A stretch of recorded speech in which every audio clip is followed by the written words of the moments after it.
General Petraeus said about the ongoing conflict between Iran and the United States. Here is what he said. Have to expect that if they do not truly come to the table and truly make serious concessions, that they're going to see how defenseless they are against attack from the air.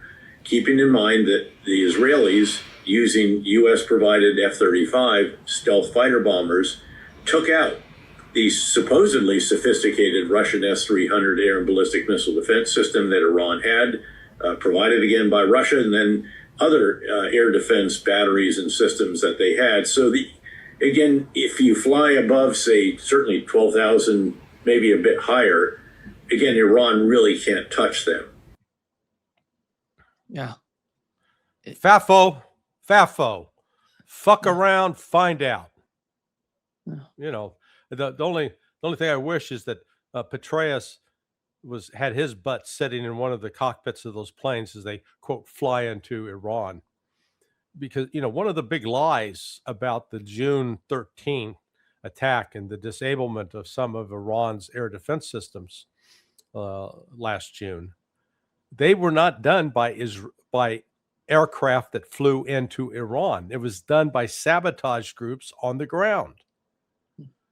So there really is, we've not seen any credible evidence that Israeli aircraft actually penetrated and flew and had air supremacy inside Iran. So that's, you know, there's another myth that they continue to perpetuate.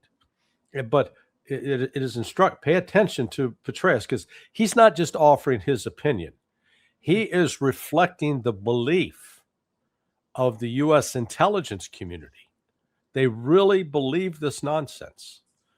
So, you know, we'll find out. But I was listening, I was on Judge Napolitano's show half hour ago before coming on here. And he played a clip from Trita Parsi. Now, I think Trita's a good analyst in general, but Trita said, he made this statement, and maybe it was just he didn't intend to say this, but what he said was that Iran is weaker today than it was 2 years ago. And I'm looking, I said, well, you know, what planet are you living on, my brother? I would argue right now, militarily, Iran is stronger than it's ever been in its history.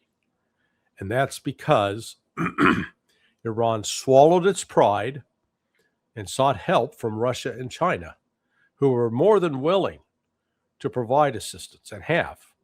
And whether it's providing radar, whether it's providing augmented air defense systems on the ground, you know, Petraeus speaks derisively of the S-300 capability, when the S-300 surpasses anything the Patriot missile system could do. But the S-400 is in an entirely different league. So if the West persists with this presumption that Iran's weak and they can't stop us and our F-35s are the best in the world, you know what? These you know, $100 million hangar queens are just, you know, they're not as good or capable as we like to think. I mean, just by comparison, the Russian Su-35, which is, you know, the comparable fifth generation fighter plane that Russia flies, has almost twice the range that an F-35 does. Ditto for the Chinese J-20. So, but, you know, the United States is walking around, oh, man, we're so proud. You know, we're so good. And we've not really been tested in combat up against somebody that can punch back. And while I really hope we don't, you know, test that capability and go to war with Iran, if we do, I anticipate that the United States is in for a very rude awakening. It'll be shocking. We'll be shocked at how poorly we performed. Let me, since you mentioned the name of Trita Parsi here, he's quite interesting character, Larry, to me, because he doesn't know anything about the military of Iran, the power that they possess today.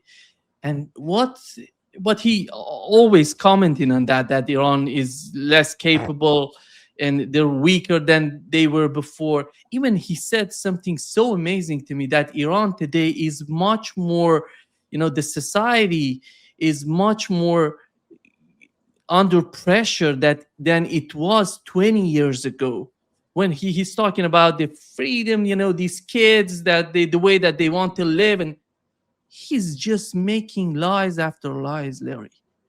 I don't know why is he doing, what is his purpose of making these sort of comments. He doesn't know a single, I would say, an angstrom, a little, an iota about what's going on in Iran. Well, And because he gets Larry, paid. I was out of Iran for 12 years. And when I got there, I couldn't believe the change that I've been witnessing in the society. Yeah. You cannot, if you go to Iran, you see the level of discussions in Iran, political discussions in Iran. You would say, so what are we talking about outside? You see the worst, critics of Iranian government comes from inside Iran. You cannot find it outside. And Trita is somehow 20 years ago and today. I don't know why is he seeking for, what is his purpose. But after all, these are, the same sort of, I would argue that these are connected with neoliberals in the United States. That's why he's trying to keep in that, ilk, to be part of that ilk. That's why he's making these sort of outrageous comments when it comes to the military, when it comes to the intelligence, when it comes to the society, Iranian society. And well, see, look, I do what I do not to get paid. Not, I'm not making money hand over fist with this at all. In fact, you can make the case that I've been hurt financially because of it. But if I sought a job at a think tank and said, look, I'm going to give you my objective analysis, and we'll start with facts, like the claim that Iran is the #1 sponsor of terrorism. Okay. Show me the incidents.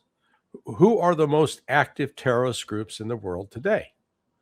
And the State Department and French think tank Fond du Lab, they show that all of the especially if you measure it in terms of who's causing the most casualties, who's killing and wounding the most, they're all Sunni groups. They're not Hamas and Hezbollah.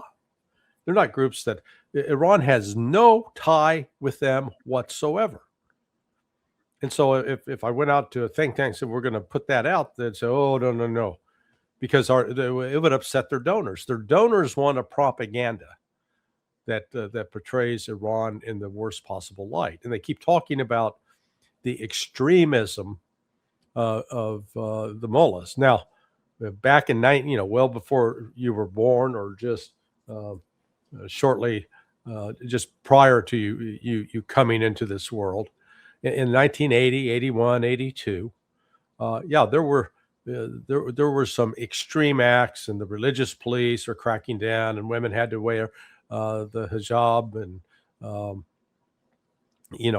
Iran sort of created an image of itself as an intolerant place, but that's not the case now. And it has, one of the criticisms that have been reflected in some of the legitimate polls that have been done is that people wanted, let's ease up on all these Islamic restrictions on dress, etc. And they've done that. And so the West refuses to come to grips with what Iran is today. But particularly when we look at the first 25 years of this century, of the 21st century, it has been about combating terrorism. The terrorism has been carried out by Sunni extremist groups that have been funded in part by the West. I mean, it goes back to the CIA funding for these radical Sunni groups in Pakistan that then were subsequently used by the United States to attack Russia in the late 1990s with the Second Chechen War. and have continued to have relationships with these groups, including, the most recent example was Hayat Tahrir al-Sham with al-Jalani, now al-Shara. And, this is a group directly tied to ISIS. It's gone through some evolutions, but nonetheless, it's still an ISIS quality group. And here's the United States funding it, aiding it, while Iran is fighting against, through the Iranian Revolutionary Guard Command, the IRGC, are fighting against those radical Islamists. We're fighting in Syria. I mean, in the real world, the United States should have been allied with Iran because we shared a common goal: eliminate these radical Sunnis who are intolerant of other people. The Iranian, the Shia Islam that is practiced by and upheld by the mullahs is not one that goes out to tell people you got to convert or die. That has been the reputation of some of these Salafists and Takfiris, but not Iran. But again, the West refuses to deal with that. And that's where it's unfortunate. Trita sort of plays into that mythology instead of challenging it and really blowing the whistle on it. Because I'm happy to take anybody on with respect to the issue of terrorism.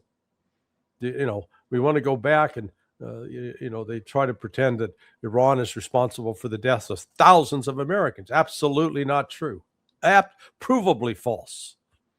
But again, nobody wants to deal. When you confront them with the facts, they go off on some other tangent. Yeah.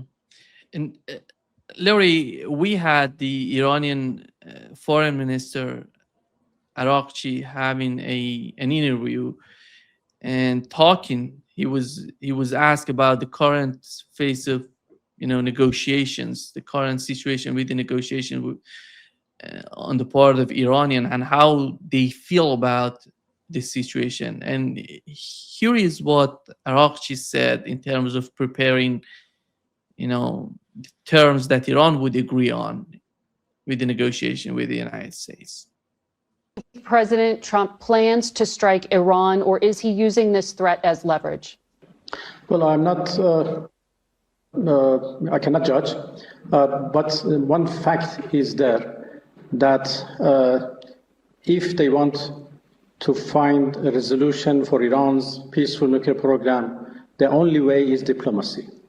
And we have proved this in the past, and I believe that still there is a good chance to have a diplomatic solution, which is based on a win-win game, and a solution is at our reach. So there is no need for any military build-up, and military build-up cannot help it and cannot pressurize us. Yeah. Here is what he said, and what we've heard from Steve Witkoff yesterday. And he was mentioning that the president of the United States is somehow frustrated with Iran. He's preparing to receive some sort of proposal from Iranians, and he didn't receive it so far. And they don't capitulate. He used the term capitulation, that Iran needs to capitulate to Donald Trump. Putting these two concepts together, Larry, are we heading toward a war? What is your assessment? Because I don't see Iran capitulating to anybody. And on the other hand, Donald Trump wants some sort of capitulation. Is that going to be the sort of capitulation that Donald Trump has achieved against Houthis in the Red Sea, or are we going to have a new war between Iran and the United States?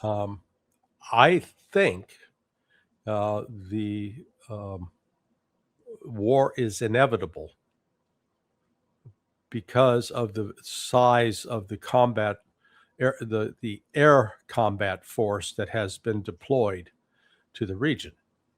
Now, the fact that there are two carrier strike groups in the region, they're really not, they're not important either strategically or tactically.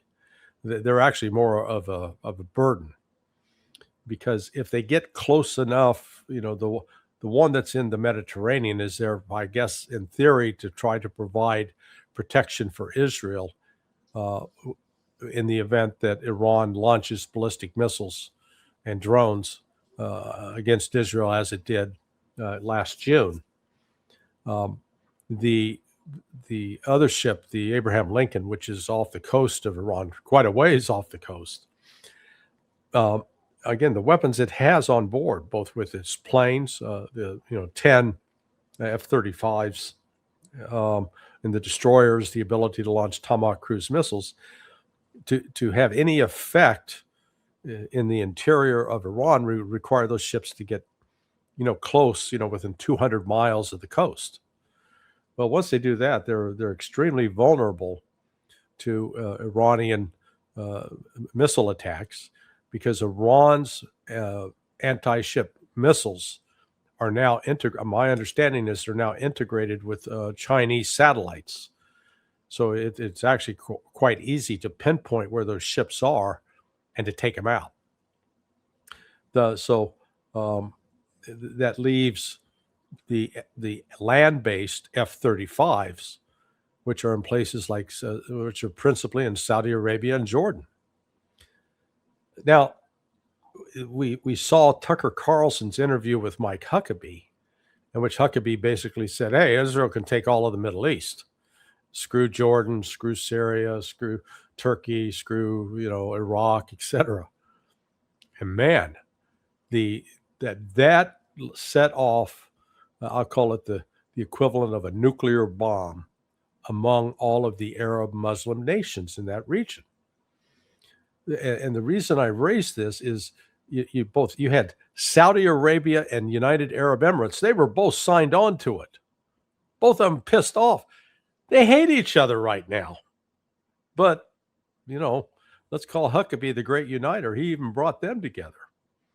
So it raises the question does that anger translate into Jordan and Saudi Arabia telling the United States, no, you're not, no. Get your damn aircraft out of here. You're not going to fly from here.